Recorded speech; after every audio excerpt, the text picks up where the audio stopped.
जरा विचार करा, आपल्या सूर्यासोबत असलेली एक अशी दुनिया आहे जी इतकी लांब आहे की तिथपर्यंत सूर्यप्रकाश पोचायलाच 5 तासांपेक्षा जास्त वेळ लागतो.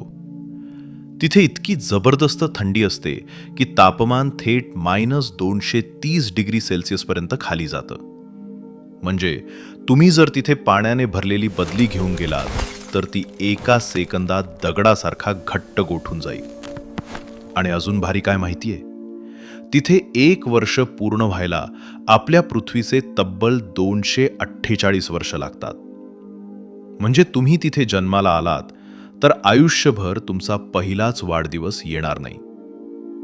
हा आहे प्लुटो. कधी काळी आपल्या सोलर सिस्टीमचा 9वा ग्रह, पण आज त्याला ग्रह नाही तर ड्वार्फ प्लॅनेट म्हटलं जातं. आता प्रश्न पडतो की असं काय झालं की एक पूर्ण ग्रहच लिस्टमधून बाहेर काढला. त्याची स्टोरी पण तितकीच जबरदस्त आहे. साल होतं 1930. एक तरुण मुलगा क्लाइड टॉम्बॅग रोज रात्री आकाशाचे फोटो काढायचा.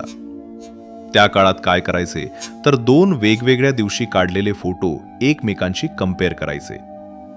जर एखादी छोटीशी लाईट आपली जागा बदलताना दिसली तर समजायचं की तो तारा नाही, काहीतरी फिरणारं ऑब्जेक्ट आहे. एक दिवस त्याला अशीच एक हलणारी लाईट दिसली आणि ती नेपच्यूनच्या खूप पुढे होती. मग तपास झाला आणि अखेर 13 मार्च 1930ला जगाला सांगण्यात आलं की एक नवा ग्रह सापडला आहे. आता नाव ठेवायचं होतं आणि ते नाव सुचवलं एका 11 वर्षांच्या मुलीने, वेनिशिया बर्नी. तिनं प्लुटो हे नाव दिलं कारण रोमन कथांमध्ये प्लुटो हा अंडरवर्ल्डचा देव मानला जातो आणि हा ग्रह पण खूप लांब अंधाऱ्या भागात होता. नाव अगदी फिट बसलं आणि पुढची 76 वर्ष प्लुटो आपला 9वा ग्रह म्हणून ओळखला जात होता. पण मग 2006 मध्ये इंटरनॅशनल ॲस्ट्रॉनॉमिकल युनियनने एक मोठा निर्णय घेतला. त्यांनी सांगितलं की ग्रह होण्यासाठी 3 अटी आहेत. एक म्हणजे तो सूर्यासभोवती फिरायला हवा, दुसरं त्याचा आकार गोल असायला हवा आणि तिसरं म्हणजे त्याने आपल्या कक्षेतले इतर ऑब्जेक्ट साफ केलेले असायला हवेत. प्लुटो पहिल्या 2 अटी पास करतो, पण तिसऱ्यामध्ये फेल होतो कारण तो कुयपर बेल्टमध्ये फिरतो जिथे त्याच्यासारखे हजारो छोटे ऑब्जेक्ट्स आहेत. म्हणून त्याला ड्वार्फ प्लॅनेट घोषित केलं गेलं. पण याचा अर्थ असा नाही की प्लुटो बोरिंग आहे. उलट तो खूपच वेगळा आणि खास आहे. साईज इतका छोटा आहे की आपला चंद्रही त्याच्यापेक्षा मोठा आहे. प्लुटोचा डायमीटर फक्त 2374 किलोमीटर आहे आणि त्याच्या सरफेसवर एक जबरदस्त गोष्ट दिसते. ती म्हणजे एक मोठा हृदयाच्या आकाराचा भाग ज्याला टॉम्बो रेजो म्हणतात. हा भाग नायट्रोजन आईसने बनलेला आहे आणि इतका मोठा आहे की त्यात पृथ्वीवरील मोठमोठे राज्य बसू शकतात. प्लुटोची ऑर्बिट पण खूप विचित्र आहे. बाकी ग्रह जवळपास सरळ रेषेत फिरतात, पण प्लुटोचा मार्ग तिरका आहे. कधी कधी तर तो नेपच्यूनपेक्षा सूर्याजवळही येतो. आणि त्याला 5 चंद्र आहेत.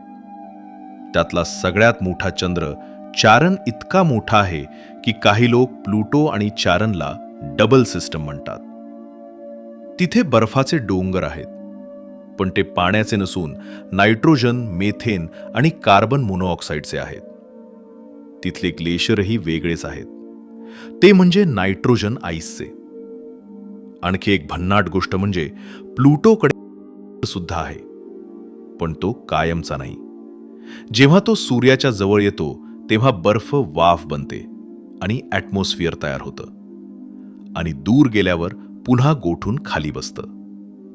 म्हणजे प्लुटो जणू श्वास घेतोय असं वाटतं.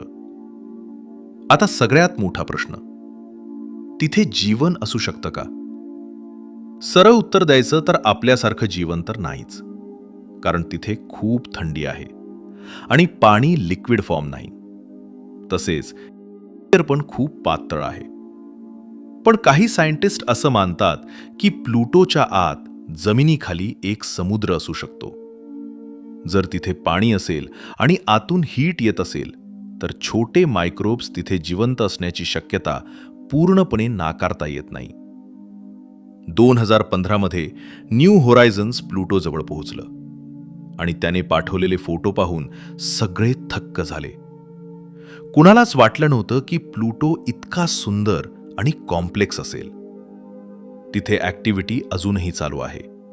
ग्लेशियर्स हलत आहेत आणि सरफेस बदलतोय. म्हणजे तो डेड वर्ल्ड नाही. आणि शेवटी प्लुटो आपल्याला एकच गोष्ट शिकवतो.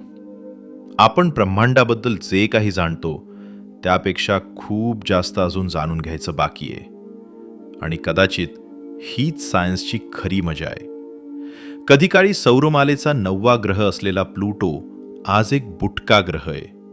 पण त्याची कथा, त्याचं रहस्य आणि त्याचं स्थान आपल्या युनिव्हर्समध्ये अजूनही तितकंच महत्वाचं आहे. तर ही होती प्लुटोबद्दलची छोटीशी माहिती. अशाच आणखी भन्नाट आणि रोचक माहितीसाठी आजच्या चॅनलला सबस्क्राईब करा आणि व्हिडिओला लाईक आणि शेअर करायला विसरू नका. तुम्हाला अजून कोणत्या विषयावर माहिती हवी असेल तर कमेंट बॉक्समध्ये तुमचं मत नक्की मांडा. आम्ही नक्कीच त्या विषयावर व्हिडिओ बनवण्याचा प्रयत्न करू. धन्यवाद.